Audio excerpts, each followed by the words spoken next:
Movie start होते ही हम एक साइंटिस्ट हंट को देखते हैं जो कि एक खास मिशन के लिए एक एक्स सोल्जर डीसी को हायर करता है। असल में हंट ने मिनरल की तलाश के लिए एक ऐसे एरिया में जाना था जो कि वार जोन था, जहाँ पर जंगें होती रहती थी और ये जंगें मिलिट्री और वहाँ के लोकल एरिया के लोगों के दरमियान होती थी और इसीलिए वो डीसी को हायर करता है ताकि वो उसकी सिक्योरिटी के लिए अपनी सोल्जर टीम को उसके साथ लेकर चले। और ये एक काफी बड़ा और कॉम्प्लिकेटेड मिशन था। डीसी हंट के साथ अपनी इस डील को ऑन करता है और उससे एडवांस ले लेता है और अपनी एक सोल्जर टीम रेडी करके उस जगह के लिए चल पड़ता है। उसकी टीम में 6 सोल्जर होते हैं और उन सब का एक अलग रोल था। वो लोग केयरफुली हंट को उस जगह तक ले जाने में कामयाब हो जाते हैं। वहाँ पर उन लोगों को एक काफी पुराना मिलिट्री शेल्टर दिखाई देता है और यहाँ पर हंट का टारगेट उस मिलिट्री शेल्टर के अंदर जाना था। तब 2 सोल्जर बाहर निगरानी के लिए रुकते हैं और बाकी सोल्जर अंदर शेल्टर में जाते हैं उसे एक्सप्लोर करने के लिए। जो सोल्जर शेल्टर के बाहर होता है उसे वहाँ जंगल की तरफ कुछ दिखाई देता है और वो फायरिंग करने लगता है। तब गोलियों की आवाज सुनकर बाकी सोल्जर्स भी शेल्टर से बाहर आ जाते हैं, लेकिन उन्हें वहाँ पर कोई भी दिखाई नहीं देता। अचानक से उन्हें रेडियो पर एक तेज फ्रिक्वेंसी सुनाई देने लगती है जिससे वो डिस्टर्ब हो जाते हैं। तब एक सोल्जर रेडियो ऑफ करने की कोशिश करता है, लेकिन उसके शोल्डर पे गोली लग जाती है और वो इंजर्ड हो जाता है। डीसी एक सोल्जर को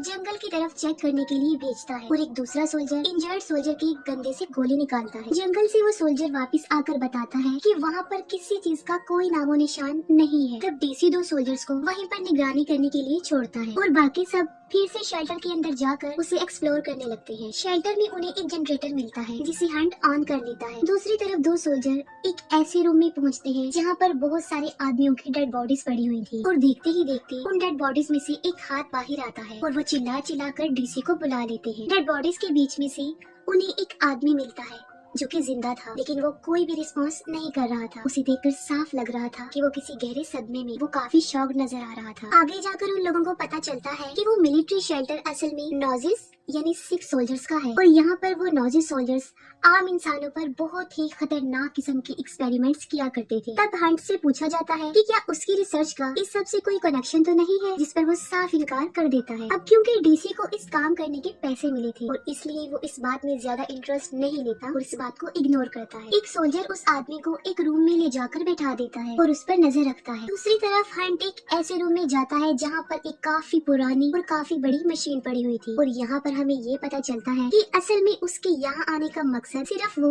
मशीन है, यानी वो इस मशीन की तलाश में ही यहाँ पर आया है। वो किसी एसोसिएशन के लिए काम किया करता था जिन्हें वो सारी रिपोर्ट्स प्रोवाइड कर रहा था। वो सोल्जर उस आदमी से बुलवाने की काफी कोशिश करता है, लेकिन वो कुछ भी नहीं बोलता और चुप ही रहता है। उस सोल्जर के हाथ से एक कॉइन नीचे गिर जाता है और जब वो उसे उठाने की कोशिश करता है तब वो दिखता है कि उस आदमी के पीछे कोई खड़ा हुआ है। तब वो जल्दी से अपनी गन उठाता है, लेकिन उस आदमी के पीछे वहाँ पर कोई भी नहीं होता और इतनी ही देर में वहाँ पर डीसी भी आ जाता है और उस सोल्जर को वो रेडियो रिपेयर करने के लिए रेडियो रूम में भेज देता है। हंट जो कि अपने काम में बिजी होता है और वो ऐसा फील करता है जैसे उसके पीछे कोई खड़ा हुआ है और जब वो टर्न करके देखता है तो वहाँ पर कोई भी नहीं होता। घबराहट के आलम में वो वहाँ से बाहर जाने की कोशिश करता है, लेकिन किसी ने बाहर से डोर लॉक कर दिया था। तब उसे एक बार फिर से अपने पीछे किसी की प्रेजेंस का एहसास होता है और दोबारा से मुड़कर देखने पर वहाँ कोई भी नहीं होता। इतनी ही देर में डीसी वहाँ पर पहुँच जाता है और दरवाजा खोल देता है। तब हंट उसे कहता है कि उसके सोल्जर्स उसके साथ मजाक कर रहे हैं। उस रूम में आकर डीसी को भी हंट के वहाँ आने का मकसद पता चल जाता है, लेकिन उसे इस बात की समझ नहीं आ रही थी कि आखिर उस मशीन में ऐसा क्या है जो हंट अपनी जान की परवाह किए बगैर यहाँ पर आया है। तब हंट उसे बताता है कि 2nd वर्ल्ड वॉर के दौरान वो नॉजिस मिलिट्री इस मशीन को इस्तेमाल करके जंग जीतना चाहते थे और जिस रूम में उन आदमियों की डेड बॉडीज मिली थी उस रूम में इस मशीन की वजह से बनाई गई एनर्जी को कंट्रोल किया जाता था और वहाँ पर कलेक्ट किया जाता था और इस दौर में इन मशीनों का यूज नहीं किया जाता और अब वो काफी अनमोल हो गई है। एक दूसरे सोल्जर को उसी रूम से किसी की आवाज सुनाई देती है। जब वो चेक करता है तो उसे वहाँ पर एक इंजर्ड आदमी नजर आता है जो देखते ही देखते गायब हो जाता है। ये देखकर वो सोल्जर जल्दी से वहाँ से भागकर एक दूसरे सोल्जर के पास आ जाता है। वो समझ रहा था कि शायद उसने कोई गोस्ट देख लिया हो। एक सोल्जर रेडियो रूम में रेडियो ठीक कर रहा होता है और तभी अचानक से पूरे शेल्टर के सारे स्पीकर ऑन हो जाते हैं और वहाँ पर एक जर्मन सॉन्ग प्ले हो जाता है। तब वो सोल्जर उस रेडियो को बंद करने की काफी कोशिश करता है, लेकिन वो बंद नहीं होता। तब वहाँ पर शॉर्ट सर्किट होता है और रेडियो अपने आप ही बंद हो जाता है। शेल्टर के बाहर बॉम्ब गिरने की आवाज सुनाई देती है, लेकिन कोई भी ब्लास्ट नहीं होता। वो लोग देखते हैं कि पूरे जंगल में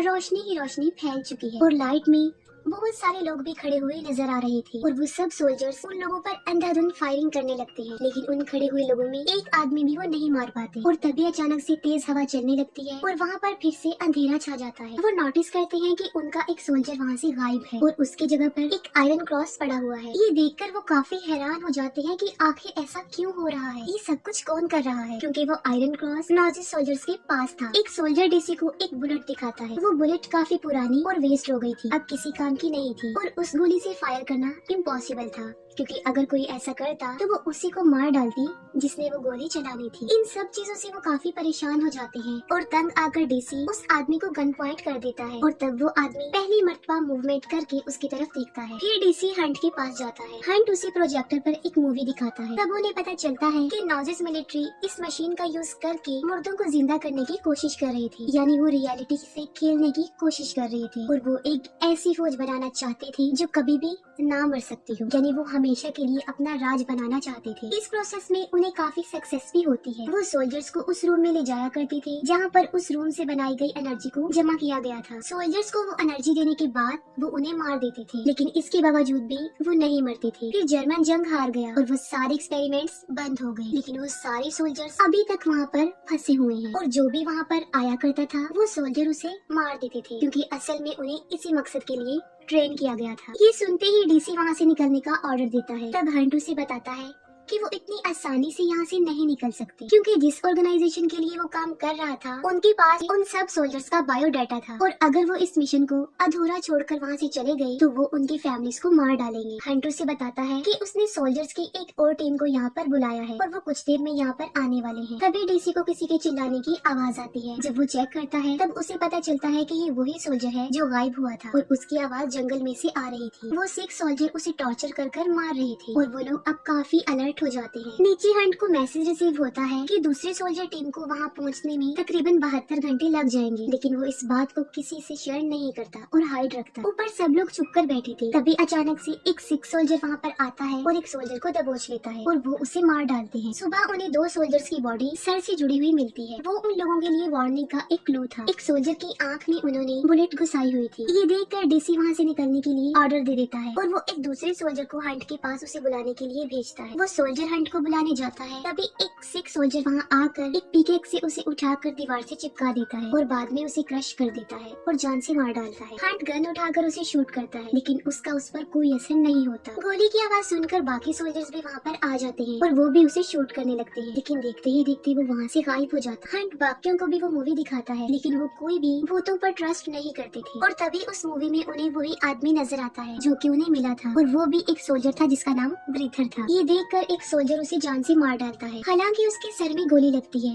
लेकिन फिर भी वो नहीं मरता। अचानक से लाइट ऑफ हो जाती है और ब्रीथर उस सोल्जर को लेकर वहाँ से गायब हो जाता है। वो सब बाहर जाकर देखते हैं, तब उन्हें उनका पार्टनर सोल्जर मरा हुआ मिलता है और उसके ऊपर 4 लिखा हुआ था, यानी उन नॉजिस ने उस सोल्जर को रिप्लाई किया था कि अब वो 4 रह गए हैं। उन लोगों को अंदाजा हो चुका था कि वो कितनी बड़ी मुसीबत में फंस चुके हैं और अब वहाँ से निकलने के लिए कोई रास्ता नहीं बचा। तब वो उस मशीन को यूज करके उन नॉजिस मिलिट्री को उस ट्रैप में फंसाने का प्लान बनाते हैं। वो लोग अपनी सारी तैयारी कर लेते हैं। हंट उस मशीन को रिपेयर करके उसे इस्तेमाल के काबिल बना देता है। एक बार फिर से जंगल में चारों तरफ रोशनी छा जाती है और वो 6 सोल्जर्स वहाँ पर पहुँच जाते हैं और इस बार उनके साथ उनका लीडर यानी वही आदमी ब्रीथर भी था। नॉजिस आगे बढ़ने लगते हैं और वो उन पर फायरिंग शुरू कर देते हैं, लेकिन गोलियों का उन पर कोई असर नहीं होता। नॉजिस बिल्कुल उस शेल्टर के पास आ गए थे। वो सोल्जर शेल्टर के अंदर चले जाते हैं और उनके पीछे पीछे वो नॉजिस भी चले जाते हैं। वो उन नॉजिस को अपने पीछे लगाकर उस मशीन तक लाने में कामयाब हो जाते हैं, लेकिन इस कोशिश के दौरान उनका एक और सोल्जर मारा जाता है। फिर सर्वाइवर सोल्जर किसी तरह उन नॉजिस को मशीन के पास ले आते हैं और हंट मशीन ऑन कर देता है। उस मशीन से एक एनर्जी वेव निकलती है